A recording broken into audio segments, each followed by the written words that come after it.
sentando-se, começou a ensiná-los.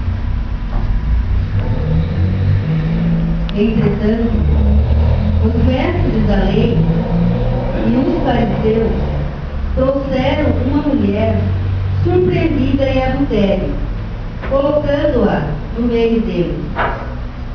Disseram a Jesus: Mestre, esta mulher foi surpreendida em flagrante adultério. Moisés, na lei, mandou apedrejar tais mulheres. Que dizes tu?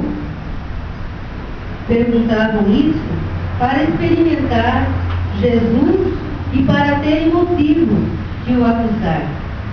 Mas Jesus, inclinando-se, começou a escrever com o dedo no chão.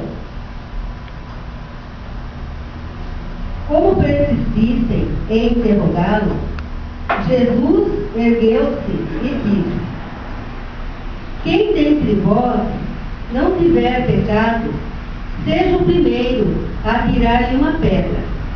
E, tornando a inclinar-se, continuou a escrever no chão.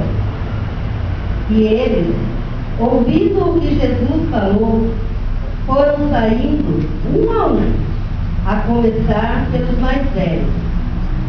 E Jesus ficou sozinho com a mulher que estava lá no meio do povo. Então, Jesus se levantou e disse: Mulher, onde estão eles?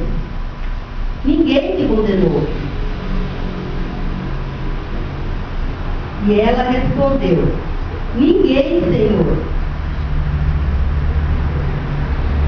Então, Jesus lhe disse: Eu também não te condeno. Podes ir